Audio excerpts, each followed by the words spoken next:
discovered the entrance to the lab. Sending coordinates to your Soliton radar.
You still busy with all that other work, Kev?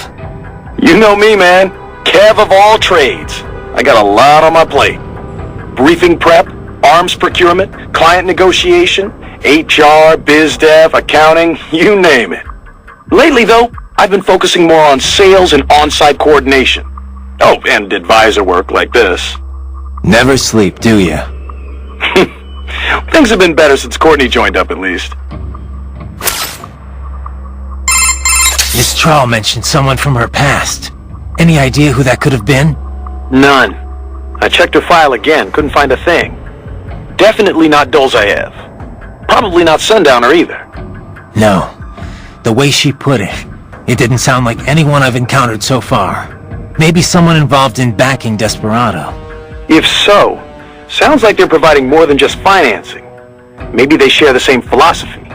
That'd be bad. People willing to die for their leaders aren't so easy to predict. Yeah, but other than the wins, Desperado's cyborgs are all just hired contractors.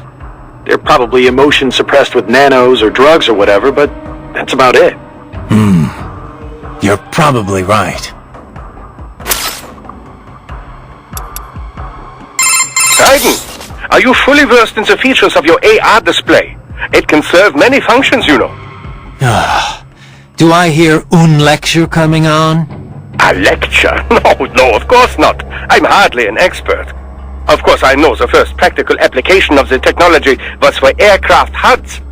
Then head-mounted displays, HMDs. The data could be seen even as the viewer moved their head. As the technology improved, it was integrated into retinal imaging, contact lenses. Soon it became standard issue not just for pilots, but infantry soldiers as well. Of course, with cyborgs such as yourself, the data can be fed directly to the optic nerve. No lecture, huh? Anyway, there's more to my augmented reality than just upgraded HMD tech. Of course there is, Dummkopf. You did not let me finish. Oh, you weren't finished? AR is a much broader concept. It is more a design concept than a particular imaging methodology.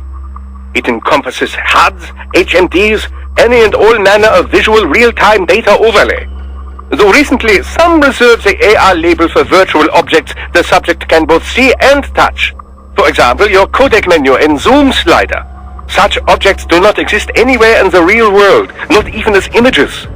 They are fed directly to your optic nerve, so only you can see them. Yet, when you interact with them, sensory feedback is delivered to the nerves in your fingers. It gives you the sense of touching a thing that does not exist.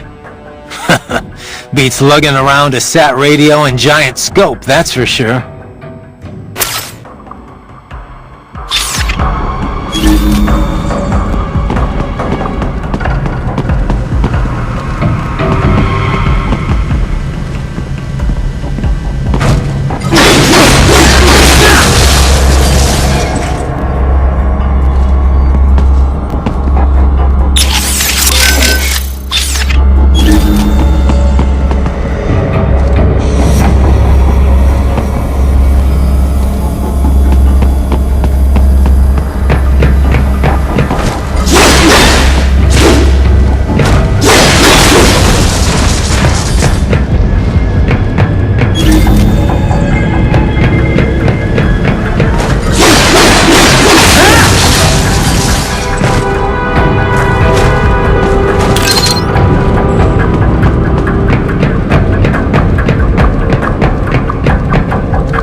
This would appear to be the UG maintenance area.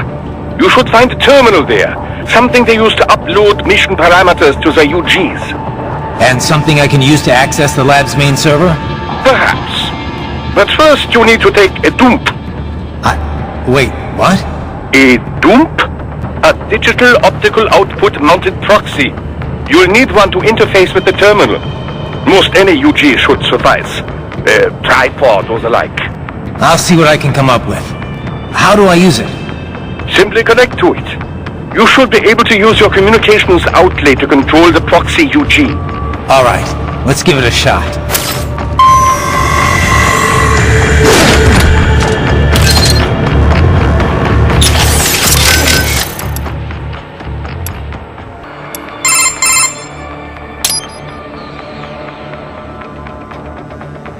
You know much about Guyana, Courtney? Not really. I know the name, but don't ask me anything about what it's like. You mean you haven't even tried the food? Nope. No research trips this time. Besides, who knew we'd be running into any Guyanese here? I'm looking now, though. Looks like a lot of their diet is seafood. It's a small coastal nation, so it's probably easy to get fresh fish across the whole country. A lot of their dishes use Indian spices. That's where a lot of their immigrants come from. Fish with curry, huh? Sounds tasty. But, maybe you could finish reading all about the food there after the mission. Huh? Oh, it just, came up while I was reading up on Guyana in general. Right. Well, let me know if you find anything actually useful. It just popped up in the search results, I swear! There is another school of thought on precisely what constitutes AR. Seriously, more of this? It defines AR as anything which obscures the boundary between reality and that experienced by the viewer. Well, how would that be different from VR?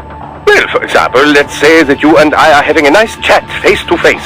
Suddenly, I disappear, poof, and in my place appears a ravishing, nubile young woman. Is the girl the projected image or the reality? Perhaps I was the AR. How would you know? The accent might be a clue. Such things can be controlled with a simple hack of your auditory nerves. Well, that's comforting. So how is this different from VR again? Well, it is, I suppose, strictly speaking, it is rather similar. Both are a method for completely fooling the senses, rather than simply augmenting them. Although, technically it would be MR, mixed reality, since there are some real elements involved. Yes, of course, that would be the distinction and the correct term. In any case, the advance of MR technology leads to many interesting philosophical questions. What happens when appearances cease to have meaning? It is no longer see it to believe it, after all. It could make for a great advance in cyborg acceptance, They could project a perfectly normal human body to be seen by anyone who can perceive MR. I don't know. Sounds like it might cause more problems than it'd solve to me.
Right.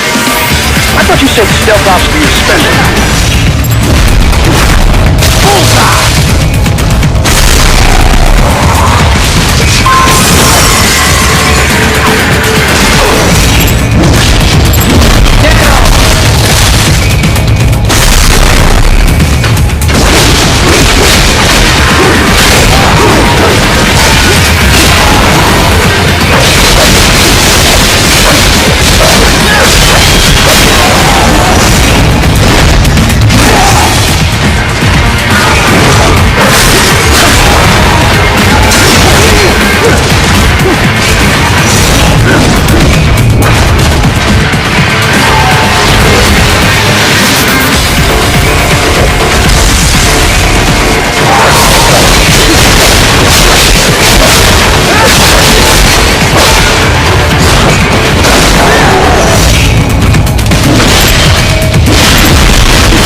Raiden, if they continue to increase security, they may shut out all outside network connections.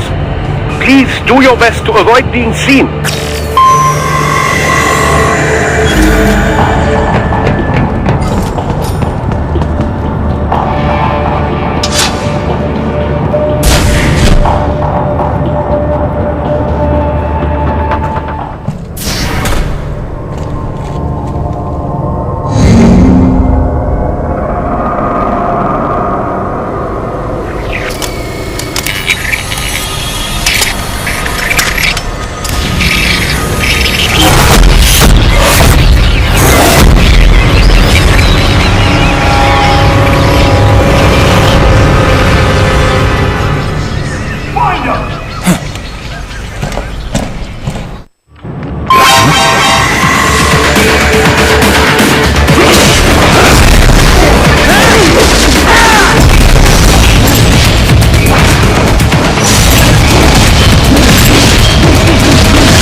Is it over?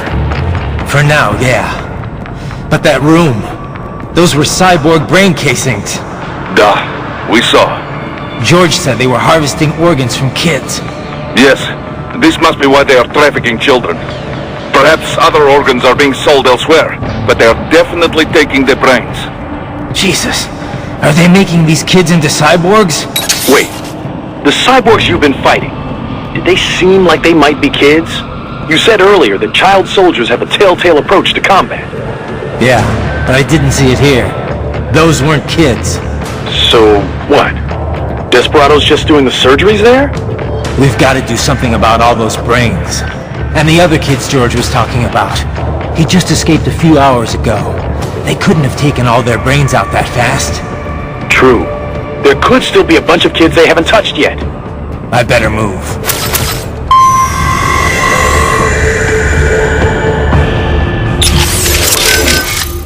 I'm worried about the kids they haven't got to yet.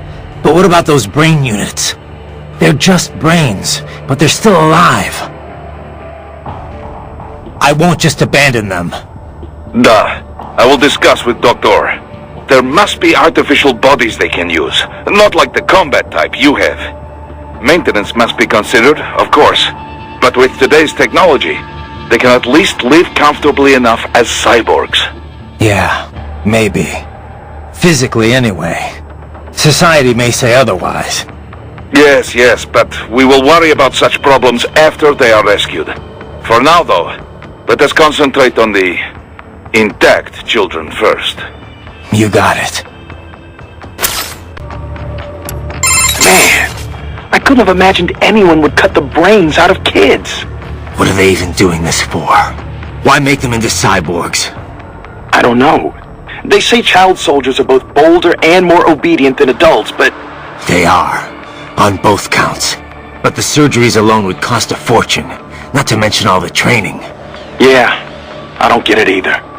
For now, you just look for the kids they haven't operated on yet. We come in too late on this, and things are gonna get a whole lot messier. You were talking earlier about runaways. Kids who could go back home if they wanted. Right. A lot of times they're fleeing problems at home. For a kid like that, life on the street's dangerous, sure, but maybe better than the abuse they got at home. They can go home if they feel like it, but they choose not to. That's a whole other level of tragedy. It's a pretty common case in Latin America, as opposed to Africa, where you've got a lot of war orphans. Kids like those sometimes get victimized by the people around them, even killed, sometimes by the cops. That's what happened in Brazil in 1993, the Candelaria massacre. 8 kids were killed. How could families abuse their own kids? What's the trigger? I was wondering that too. I did some reading up on it. A lot of times the mother remarries, and her husband ends up abusing the kid she brought along.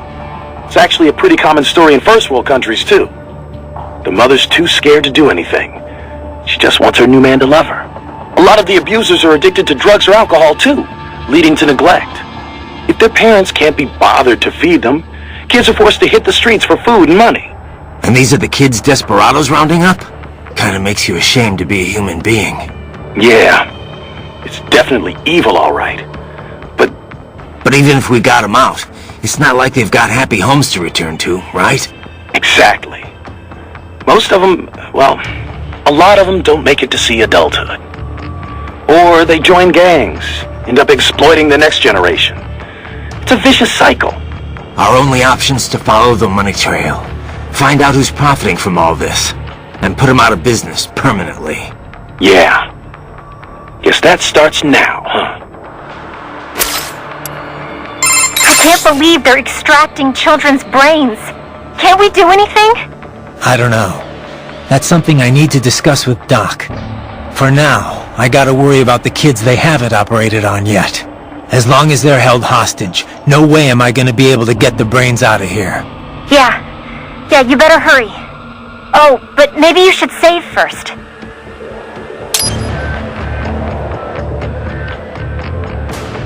Save complete. Be careful, Raiden. What do you know about these brain units, Doc?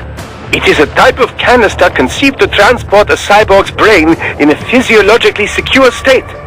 It's designed for quick, lower-risk implantation. Each one is equipped with a rudimentary environmental control system.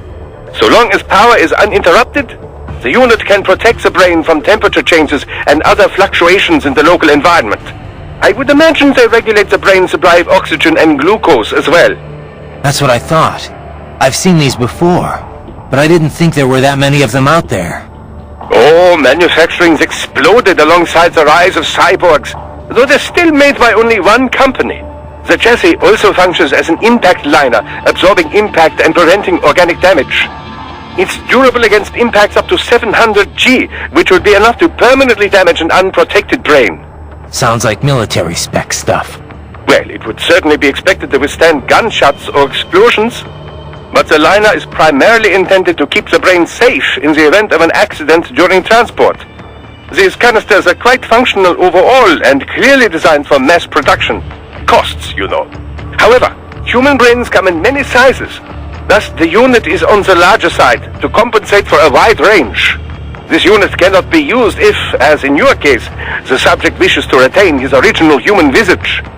The brain must instead be transplanted directly into a precision-fitted skull casing. Such customization, of course, does not come cheap, and does nothing to enhance the cyborg's battle skills. It's an option beyond the reach of most. You surely noticed your cyborg opponents tend to resemble each other. That is part of the reason.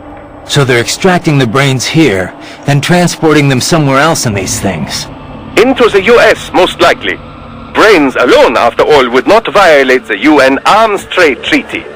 I imagine these are intended for implant into bodies manufactured in America. This is crazy. You have entered the lab. Yeah. You're falling behind, Wolf. My apologies. It's fine. Just get here as soon as you can. I have failed in my duties as a scout. There is no excuse. This has never happened to me before. I said it's fine, Wolf. It's no big deal. Just get here ASAP, okay? Thank you. I shall redeem myself. I swear that to you. Yeah, okay.